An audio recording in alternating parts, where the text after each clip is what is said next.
बिस्मिल्लाहिर्रहमानिर्रहीम। अस्सलाम वालेकुम व्यूअर्स। आज की इस वीडियो में हम FIA असिस्टेंट डायरेक्टर का जो सिलेबस है डिस्क्रिप्टिव टेस्ट का उसको डिस्कस करेंगे कि असिस्टेंट डायरेक्टर इन्वेस्टिगेशन और इंस्पेक्टर इन्वेस्टिगेशन का जो पेपर होता है उसके अंदर बेसिकली कौन से क्वेश्चंस होते हैं। तो रिटन पेपर होता है FIA और इंस्पेक्टर FIA का 100 नंबर का ये पेपर होता है और एक सिलेबस दिया जाता है। पेपर से पहले उस सिलेबस के मुताबिक आपने तैयारी करनी होती है। तो पेपर में जो फर्स्ट पोर्शन होता है वो बेसिकली इंग्लिश ऐसे का होता है और इंग्लिश ऐसे जो होता है वो आपने एक डिस्क्रिप्टिव फॉर्म में कंप्रिहेंसिव फॉर्म में लिखना होता है, 1000 वर्ड के अंदर लिखना होता है। टेक्निकल अप्रोच के ज़रिए एक इंग्लिश ऐसे लिखना होता है।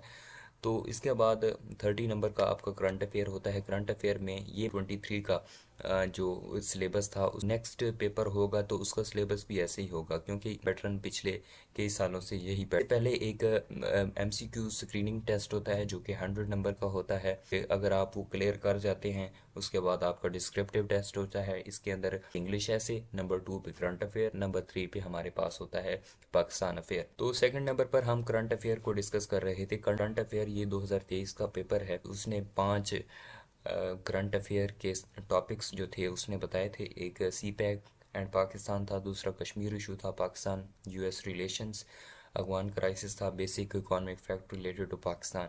तो इस पोर्शन में आप देख सकते हैं तो एक तो उसने सारा करंट अफेयर जो है वो भी पाकिस्तान अफेयर से दिया है। बेसिकली CPEC का मौजूदा स्टेटस क्या है, कश्मीर इशू US रिलेशन जो है उसकी करंट क्या इम्प्लिकेशंस हैं। थर्ड पार्ट है इस्लामिक स्टडी होती है इसके अंदर और पाकिस्तान स्टडी होती है। इस्लामिक स्टडी के अंदर वो भी आपको टॉपिक बताएगा, तो जो टॉपिक बताएगा उसके मुताबिक ही पेपर होगा, टॉपिक के इरेलीवेंट कोई पेपर नहीं होगा। नंबर 2 पे पाकिस्तान स्टडी है। पाकिस्तान स्टडी से भी क्वेश्चंस आते हैं जो कि यहाँ पर parliament democracy in Pakistan under 1973 constitution दिया गया है। Salient feature of constitution of Pakistan 1973 दिया गया। Economic challenges for Pakistan, major social problem for Pakistan.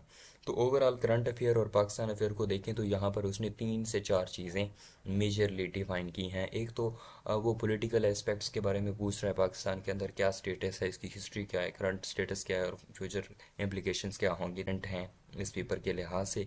अगर आप पाकिस्तान के प्रोस्पेक्टिव में ये 3 चीज़ें अच्छे तरीके से तैयार कर लेते हैं हर डायमेंशन से, एक पॉलिटिकल एस्पेक्ट, सोशल एस्पेक्ट और इकोनॉमिक एस्पेक्ट, तो ये बेसिकली आपके 2024 का जो पेपर आएगा उसके अंदर भी आपको हेल्प करेगा। पहले आपको सिलेबस दे देते हैं, उसके मुताबिक आपको तैयारी करनी होती है।